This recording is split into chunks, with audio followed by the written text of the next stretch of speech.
The Supreme Court of India has issued guidelines to prevent arbitrary property demolitions by state authorities, emphasizing that citizens' rights, especially under Article 300, must be safeguarded against such actions.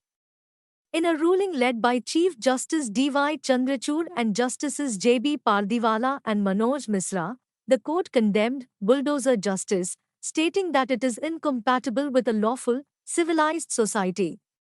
They highlighted that demolitions must not be used as selective reprisals or conducted unlawfully, as they erode fundamental legal protections.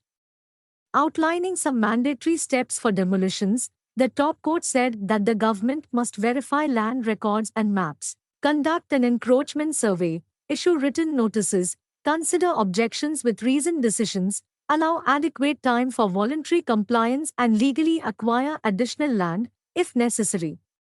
This verdict stemmed from a 2019 case in which a house in Uttar Pradesh was unlawfully demolished without due process.